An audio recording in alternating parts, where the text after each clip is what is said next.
กำลังแกะมะขามอยู่ได้ทุกคนนี่ไปเอาไปหาบ่าวสวนนำกันบ้าน FC ทุกคนสบายดีบ่าวสวนสบายดีบ่าวบ้าง โดยสบายดี FC นำเด้อพี่น้องเด้อเนาะ FC บ่าวสวนมื้อนี้ผมเป็นเฮียงหน้ากันทางนี้ได้เฮ็ดเพนเลยนี่ฮะทางดูสายนี่ ยะตอนนั้น จีแนวขาม ดีได้บ่าว จีแนวขามนำสบายดีป้าลุงเนี่ย สบายดีป่ะ ปลาลูก ร้อยได้สบายดีได้บ่เพิ่นเลยเนี่ยสบายดี ปลาลูก สบายดียังสบายดีนี่สบายคู่หันส มี บาย แต่ ดี ผู้จบเฮาเฮนนะเพิ่นว่าเหลือเพิ่นเฮ็ดสบายดีก่อนบ่โอ้เพิ่นเฮ็ดสบายดีก่อนเนาะ สบายดีคู่ แล้วคนบ่รู้จังฮะ หาคน หาคนเนาะกินนี่ขอบใจก่อนเหรอวะ ขอบใจเลย เอามากินบัดนี้ ขอบใจเลย เอาผู้น้อยดิผู้นี่นางเพิ่นเลยก่อน นางมีหน้า นั่งนี่แน่จำเอาเลย ขอบใจ กบเลยเอาจำเอาจำเอารถบ่เป็นหยังจำเอาเลยจำเอาเลยนี่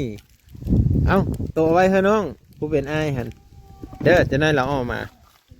ได้ขนมกินผู้ละอันมิแม่นสิเอาวัดมาเฮ้อเพิ่นมีจักเลยนี่ฮะขนมหวานบ่ไปนั่งพินหวานอยู่บ่ ใจเด้อป่ะ แควร่อนนะเนาะแควว่องนะเนาะ7 ปีได้แควว่องได้นี่พอเพิ่นกำลังอันปอกมะขามอยู่ แกมะขามเนี่ยก็ส่วนแกมะขาม มื้อนี้ไม่ได้ไปตลาดบ่มื้อนี้บ่ เมื่อนี่หันบักกิมบ่สบายแล้วก็ไปเป่ามันแล้วก็ซักยาให้มัน สักยานำสักยา วันสิ้นแน่กับบ่อยากไปนี่ เอา วันสิ้นเพ่ง สินเพ่งได้มื้อนี้เนาะ เคยหยุดวันสิ้นเพ่งเนี่ยเฮาเคยหยุด เอาวันสินน่ะคือบ่สวนหยุดก่อนเนาะ ธรรมดาเนี่ยบ่ส่วนก็บ่ได้หยุด เอา ไป แต่ว่าวันสินเพ่งนี่คือหยุดเนาะ คือหยุดกับวันสิ้นดับ วันสินดับก็หยุดมาพี่น้องมะขามนี่ไปซื้ออยู่เซอร์เด้มื้อนี้หั่น พูนอยู่บ้านพูน บ้านแม่พุ่นบ่ บ้านนี่แหละ บ้านใหญ่ บ้านใหญ่ โอ้บ้านใหญ่บ้านกะลางพุ่นพ่อแม่พี่น้อง กำลังใหญ่ มื้อนี้ได้จักสอบบ่สวนมื้อนี้ ได้นี่เลยสอบไป โอ้สอบปลายอันนั้นแกะแล้วบ่น่ะหรือยัง ได้ ยังบ่ทันแกะบ่อยู่กับสอบ อันนี้หันยังบ่ทันแกะ เอาเพิ่นซื้อมาน่ะสอบปลายเป็นมะขามบ่ทันแกะแม่นบ่ โดย โอ้ ทำบ่ทันแกะ เออ แกะก็สิได้ครึ่งสอบ อืม ครึ่งสอบคำแกะฮะ เครื่องสอบมะขามแกะพ่อแม่พี่น้องก็เพราะว่าเอามาแกะแล้วมันก็สิลดลงไปอีกนี่เนาะแต่ว่าน้ำหนักมันนี่สิเพิ่มขึ้น โดย นะเพิ่มขึ้นหลายพ่อแม่พี่น้อง มัน เอ้ย จะเปลือกมันนี่สอบหนึงก็สิได้โลนึง มันหักก็ได้ แม่นแหละอันดิบๆซำนี้ได้เพิ่นไม่เอาบ่ บ่เอาเนี่ย โอ้เพิ่นเอาแต่ตัวสุกๆเลย เอาที่ตัวสุกๆเล โอ้ ย เพิ่นเอาแต่ตัวแบบนี้พ่อแม่พี่น้องนี่เห็นบ่นี่ FC เพิ่นว่าอันคันอยู่ประเทศไทยนี่เพิ่นว่าแกะไหนมันอ้อได้เพิ่นว่า เอา มันอยู่เฮานี่ไม่ได้แกะเนาะ บ่ได้แกะในมัน อืม เอาหมด มีแต่เอาหมดแล้วพ่อแม่พี่น้อง เอาหมดนั่งรูปมาละนั่งรูปไม่น่า แกะแต่กลางมันซื่อๆได้ ไปกลาง อันนี้เป็นมะขามส้มตัวนี้เนาะ เป็นมะขามหวานได้ หวานบ่ หวานแบบ หวานส้มๆมะขามกลางเนาะ มะขามกลาง มะขามกลาง โด เนาะ ย พี่น้อง มะขามกลาง ไปฮับเขาขึ้นให้เลยหรือว่าขึ้นเองบ่นี่ เขาขึ้นเองอันนี้ โอ้ขึ้นเองอย่าว่าฮับ อันนี้แสดงว่าบ่สวนซื้อเป็นกกแสดงว่า 50,000 โอ้มดอยู่ในกระสอบอันนั้นเลย อันยาอันนั้นแหละอันยาพบาลเป็นบ่ได้อันนั้นแหละ อืม เพิ่นยังแกะเป็นอยู่นํบริษัท เป็นยาเวหลายเนาะ ยาเวียกหลายแล้วก็เพิ่นให้ลูกหลาน โอ้เป็นเลยดุร้านไปพี่น้องเมื่อนี้ก็ลมแหงเอาแท้ว่าได้ FC เอ้ยลมแหงก็ได้กระดอกเด็กน้อยยังแต่มีสบายนะเป็นหวัดเป็นไอได้อากาศมันเป็นนี่ดิเป็นแกะเอาแบบนี้ทุกคนเนี่ย ซักได้ซื่นนี่ซักยา โอ้ไปซักยา ซักยานี่แหละมาซื่น บ่ ส่วนก็ซักยา เป็นเพลอนะ มันเข่งในข้อนี่ โอ้มีโมนเด้อกระตุนกระโตเนาะ โดย เส้นเอ็นเข่ง เข่งแล้วก็ครับซักยา โอ้กับใครแน่แล้วบ่เดี๋ยวนี้ ใครนี่ FC เพิ่นก็เป็นห่วงเป็นใหญ่แล้วเนาะไปเด็กไปเช้าผัดย่านนั่นบ่สบายเห็นนะ โด ยอย่ายื้อเลย ว่าเป็นเสาหลักก็ว่าได้เลยทุกคนเพราะว่าบ่จักสิหาเงินซื้อข้าวแล้วก็หาเงินจ่ายรถมื้ออื่นนี่เด้บ่สวนไปบ่มื้อ ไป อื่น และมื้ออื่นนี่ โอ้ มื้ออื่นว่ามันก็วิทย์วันศิลป์นะ เวียนวันศิลป์เด้อมื้ออื่น 12 โมงบ้านเฮาสิเอิ้นว่าวิทย์วันศิลป์บ่ วิทย์เลย 12 โมง แม่นเลยเป็นยามไหม้เลยนะฮะ โดย12 โมงบ่ายโมงหนึงเฮาไป3 โมง 3 โมงครึ่ง 3 โมงครึ่งไปพี่น้อง บางเทื่อก็4 โมง ก็ถ้าเอาไปสวายก็บ่ทันแล้วเนาะ บ่ทัน เครื่องค่าของขายเพิ่นก็ขายผู้ได้มาก่อนก็ได้ตัวมันดีๆแน่แล้วทุกคนเด้ยเนาะเดี๋ยวเพิ่นแกะได้สิเต็มคู่หนึงเลยได้ โดย ทางนั้นเด้ได้ใช่บ่แอมบ่แอมบ่เออแอมเนาะมาพี่กันแอมมาไอ้ายมา ตู้อะไรตู้ แอมได้อเพิ่นว่าแซ่บว่าซั่นไปอาบน้ำไม่จักแหลผมเปะอยู่ฮะเออลูกสายบ่อสวนลูกสายลาเพิ่นนี่โอ้ยร้อยกับแกะเป็นเนาะแกะใส่กัน เวลาก็ได้กินขนมแล้วบัดนี้บ่กิมได้แกะอยู่บ่กิมแกะซอยกันผู้ละไม้ละมือ มันอยากหนาวแน่ เออ มันเริ่มโห้งเลยได้มะขามเนาะเริ่มสิมืดเลยได้ก็แต่ว่า ฝากบอกผู้หลักผู้ใหญ่ บอกว่าเนี่ยบอกว่า บ่ชวนอยากได้โทรศัพท์ โอ้จะได้โทรศัพท์เนาะ โดยอยากให้เพิ่นซอยโทรศัพท์ ยันว่ามีผู้ซื้อเฮ้อหลายๆอย่างอยู่เนาะตั้งแต่พุ่นแมันบอก ถ้าอยากได้โทรศัพท์ตั้งโต๊ะ โทรศัพท์ตั้งโต๊ะพอได้โทรเพิ่นว่า บ่ได้โทร พอได้โทรอันซื้อเครื่องค้าของขายนี่แหละเนาะมีเป็ดมีไก่ก็พอได้ส่งเฮ้อแม่ค้า ซื้อมาแล้วได้เป็ด3-4 โต๊ะ5 โต๊ะ นี่ซื้อแล้วบ่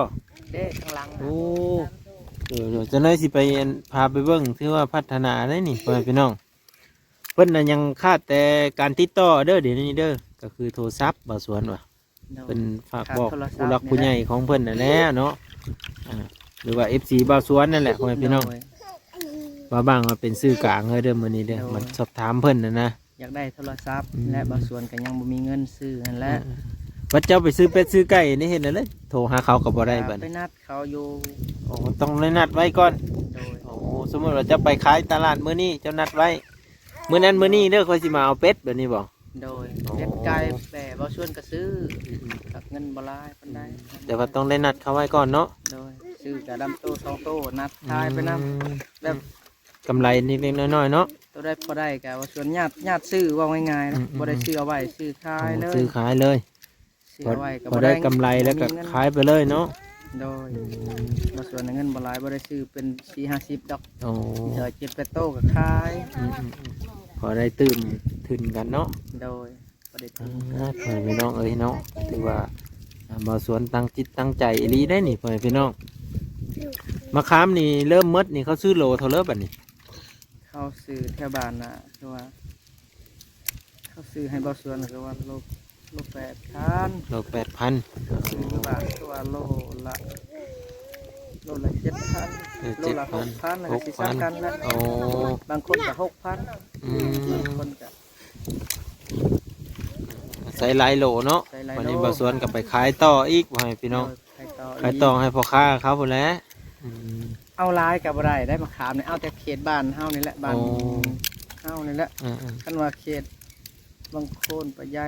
ก็มันก็นักรถมันนักได้ แก่มาไก่เนาะ โอ้ยสอง ทาง หนึ่งนี่ ทางบดีได้อเพื่อนพี่น้องทางบดีไก่พร้อมอืม มันหนักได้รถเอากะแกบ่ได้มันหนักเอา เพิ่นจะเป็นโฮง เสียได้รถเนาะ แม่นเป็นโฮงรถเสียดายรถนี่แหละรถยังไหม้อยู่เนาะ โดย แม่นอยู่เนาะมันไหม้มันแห้งก็เสียดายแล้วมันแก่มันกระทุกกระทั่งมันลายก็ย่ามันเพเนาะ โดยเสียได้รถ แบบเฮา มันใหม่ๆก็เสียได้มัน เฮาแก่นักลายกับเพไว้ได้รถนี่ก็ได้ โดย วันนี้โอ้ถือว่าบ่สวนกับฮู้จักรักษาเด้อพ่อแม่พี่น้องเนาะรักษาสิ่งของที่FC ฝากมาให้นั่นแหละเนาะสิ่งทุกอย่างอะนะบ่บ้างก็มาเว้าสู่ฟังเนาะบ่สวนก็เว้าสู่ FC ฟังคือกันนั่นแหละพ่อแม่พี่น้องการค้าการขายของเพิ่น ก็ยังบ่เดินดอกการค้าการขายบ่ เออ ถ้าขายบ่ส่วนก็ยังบ่ทันได้เดิน เอายังไม่ทันเต็มที่ว่าซั่น โดยแบบบ่ส่วนก็เซียนหา เอายังเสียนหาอยู่เนาะยังบ่ทันได้ ยังบ่ทันได้สะดวกว่าซั่นซะ โดย บ่ทันได้สะดวกปานใดเด้อพ่อแม่พี่น้องการค้าการขายของเพิ่นก็แกะแล้วนี่ไปส่งเพิ่นเลยบ่นี่หรือมื้อหน้าอีก มือสองมือ โอ้มื้อสองมื้ออืม มือสองมือ อื แล้ว ม ขึ้นไหวลงไหวมาค้ามนี่นะ ขึ้นไว้ลงไว้ บ่อยู่เด้ โอ้ บางเถื่อก็ช่องทิศหนึ่งช่องทิศบางเถื่อก็ได้ยินข่าวว่าลงขึ้นลงอ่ะนะ โอ้มันมีอยู่ บัด โต นี้เฮาบ่มีโทรศัพท์หัน อย่างเงี้ยมันจะสิติดต่อเขาเนี่ยเลยเนาะพังแต่หมู่ว้าวแม่นบ่ โดย อืม หากคำว่าลงก็เพิ่นบอกอยู่หักก็เฮาเพิ่นสิไปหาเพิ่นบางเถื่อก็มาลงแต่ว่านนี่เด้อสิว่าเนาะ มื้อนี้เขาไปซื้อขึ้นซิ มื้อนี้เฮาจำเก่า อย่าว่าซื้อขึ้นโย่หมดจะได้ถึงเนาะ โดยแม่น ถ้ามันอยู่ถึงใครได้พ่อแม่พี่น้องยันหมู่ซื้อลงเลยเว้ยเขาไปซื้อขึ้นนี่มันกระลุบกันแล้วแบบนี้ มันก็ แสดงว่าเรา บาง ยัง ส่วนก็สิพยายามโทรศัพท์นี่แหละก็ได้บางส่วนก็ได้อยากหาซื้ออยู่ บัด หัก บัดอันค่ารถบาสวนนี่ได้จะไปจ่ายแล้วบ่หรือยัง ค่ารถบางส่วนในวันที่20 วันที่สะเอาเด้อพ่อแม่ บาง พี่น้อง ส่วนมีแล้วเงินค่ารถ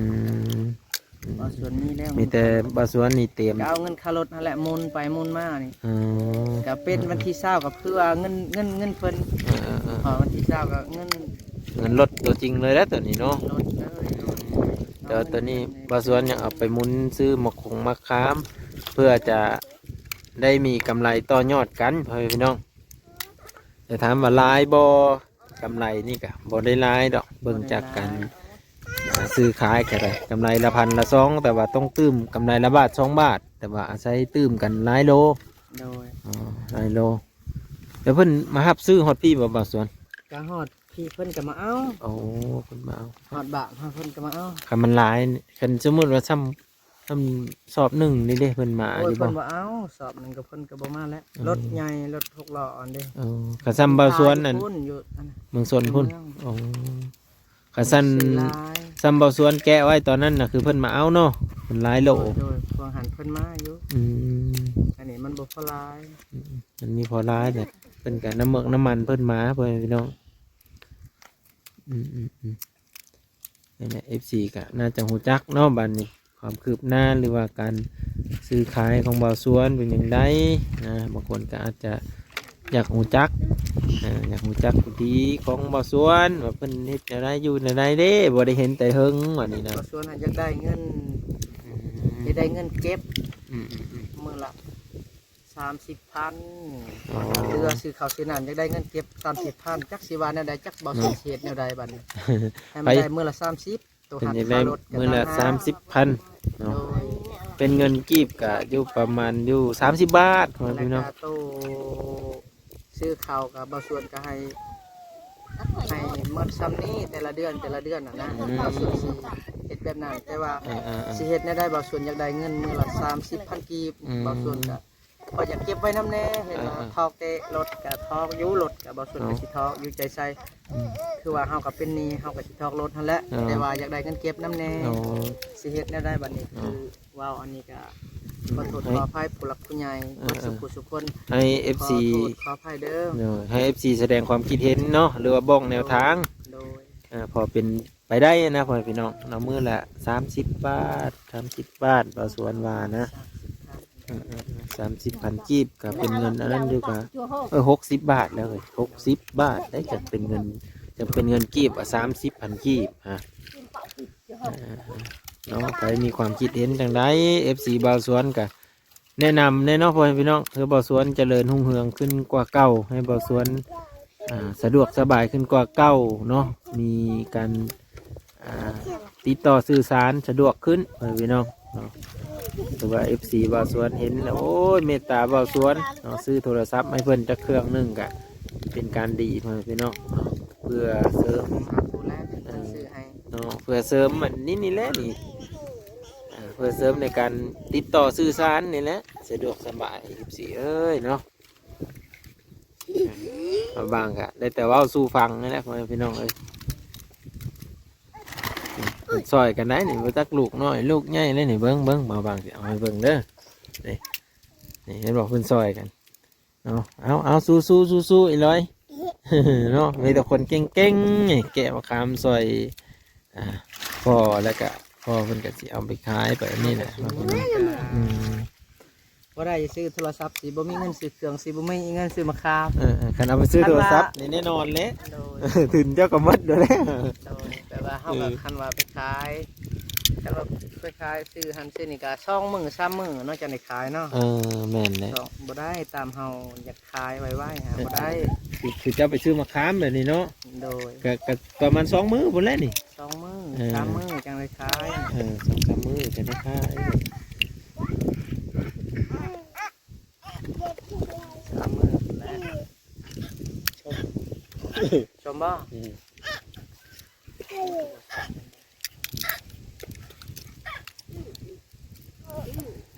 เอาผู้หนึงไปเจอละ ไปแล้ว ผู้นั้นนางพินเนาะนางพินอันนี้นางก็แล้วก็ อันนี้นางมีหน้า มีหน้า ส้มบ่เลยแกะนี่ว่ากินได้แล้ว ชมได้เจ็บท้องได้แกะมะขาม บ่อยากม่วนนะก็โตเด้อบ่ชวนก็ได้มื้อนี้ อันนั้นน่ะจังอันน่ะหยุดแน่ เงินแบบพักผ่อนมีเพียงพอไหมจ๊ะ เนาะ พักผ่อนมีเพียงพอกับเมยได้พี่น้องเมยแบบบ่รู้สึกโตนะเมยแบบสวอยลิได้ นี่ก็กันพญาโลค่าแล้วอันนี้ ตันไว้แล้วบ่ บ่แม่นใส่คอ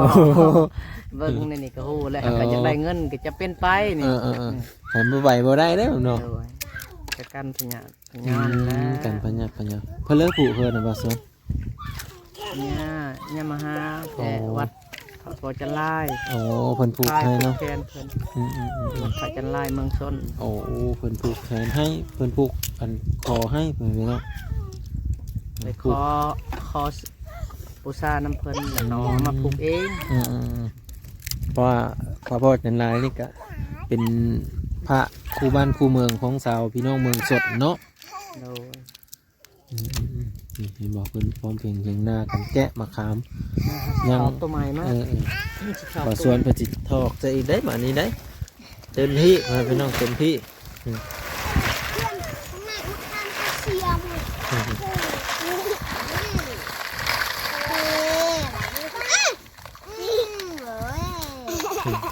นี่เห็นบ่อ้าวแกะอีร้อยแกะเต็มที่มาพี่น้องเป็นพร้อมเพรียงกันแกะมะขาม 2 1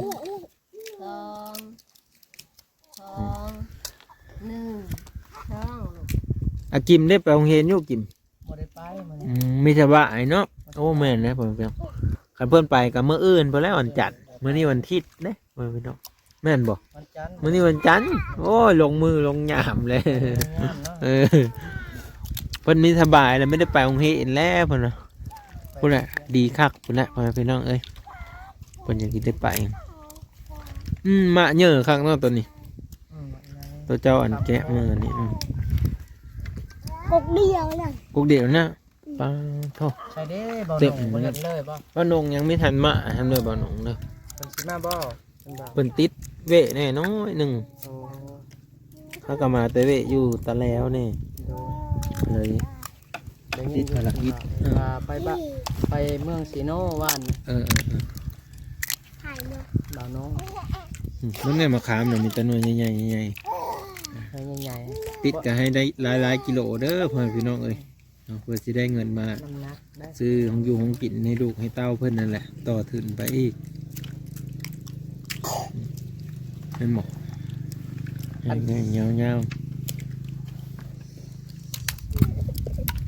อย่าดื้อเด้อมั้งนี่เอายัง ๆเดี๋ยวก็ล้มนะจิ้มซอยน้องเลย ไปซอยนะไปซอยนะ เออมาได้เด้อตัวน่ะ กระทับ มันล้มทับไปนี่น้อง รับไปจับ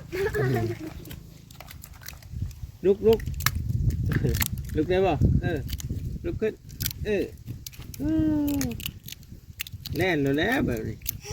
เนาะแล่นแล้วเนาะ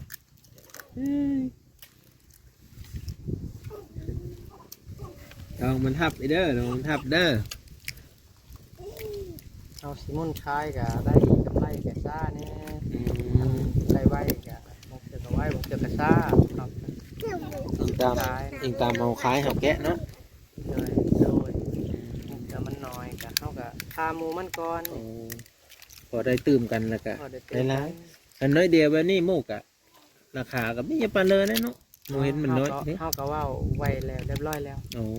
กับเพิ่นน่ะเพิ่นก็ราคาเก่าหั่นแหละ ใครอยุ่งแบบนั้น เฮาก็ อย่า เว้า ว่าอันมาค้ำน้อยแล้วโอ้ยได้ราคาลงอีเด้อว่าซั่นเจ้า เพิ่นก็ซัดซื้อ อ๋อ กับเฮา เพิ่นก็ อยู่ สัตว์ซื้ออยู่ไปพี่น้อง เพิ่น เอ้ย ซื้ออาหาร อันแบบนั้นก็ซื้อขายกันได้ดนเนาะซื้อขายได้ดนนะไปพี่น้องเนาะเพราะว่า เฮาก็เริ่ม เสือมันกันนะไอ้ทีทุกคน เฮาก็กันเพิ่นก็ขึ้นราคาให้บ้านนี้ เอาราคาให้อยู่เนาะ โดย อันแบบมะขามอึดนี่เขาก็ซื้อราคาแพงอยู่บ่มาส่วน ข้ามอึดนี่บ่ แม่น มันข้ามอึดกะ หรือว่าราคาถูก มันเท่ากับบ่ฮู้นำแม่ค้าพ่อค้าใหญ่เนาะ โอ้ ว่าค้าใหญ่ซื้อหรือแพงกะเฮากับไปตามเพิ่นนั่นแหละเฮาสิไปแพง ซื้อแพงก็บ่ได้เนาะ เฮาก็เป็นพ่อค้าน้อยเนาะ อืม พ่อค้าธรรมดาเฮาไปแพงก็ไปซื้อแพงก็บ่ได้ เออ ไปตามเพิ่นนะ เอาลมแห้งอีหลีเนาะไปพี่น้องเอ้ยอุ๊บอยู่อันนี้ก็ได้เอ้ามาสวนเพิ่นพาแกะมาขามเด้อบ่างมาอัปเดตให้เบิ่งเด้อมื้อนี้เด้อ FC ก็สิได้รับชมแบบนี้แหละนี่เห็นบ่พร้อมขอบพร้อมขัวเพิ่นเฮ็ดโอ้ดีใจFC ก็น่าจะดีใจคือกันพ่อพี่น้องที่ได้เห็นครอบครัวเพิ่นพร้อมกันเนาะพร้อมกันช่วยกันแกะมะขามเนาะเห็นบ่ช่วยกันแกะมะขามมื้อนี้มันหลบแห่งดีเนาะได้สิเอ้ย แบบนี้เด้อสีเด้อเนาะขอบคุณที่รับชมและติดตามตลอดมาเพื่อนพี่น้องเอ้าเดี๋ยวว่าสวนโอ้ยสายพรแน่เนาะ เอาให้อยู่ดีมีแห้งผู้หลักผู้ใหญ่เพิ่นผู้หลักผู้ใหญ่เพิ่นเบาน้องเบาบ้าง โดย เบาแซนเบาเล่าวพาเพิ่น โดย กับผู้หลักผู้ใหญ่เพิ่นลุงคูนที่อยู่ประเทศไทยผู้หลักผู้ใหญ่เพิ่นให้อยู่ดีมีแห้งสุขภาพเข้มแข็งแข็งแห้งห่างกายแข็งแห้งขอบพระคุณหลายๆเด้อ โดย ให้อยู่ดีมีแห้ง เอามาบังให้เบิ่งซำนี้เด้อเพื่อนพี่น้องบรรยากาศดูเหินเบาสวนมื้อนี้มาบังกับเขามาลิ้นน้ำเพิ่นเนาะแล้วก็ให้ FC ได้เห็นได้ชมน้องกันไปมีความคิดเห็นจังได้แน่แนะนำเบาสวนมาได้เด้อวิดีโอหน้ามาบังจะเข้ามาหาเพิ่นอีกเนาะใครยังหูจักกันได้ก็คอมเมนต์มาได้ไปแล้วเพื่อนพี่น้องบัดนี้สวัสดีครับ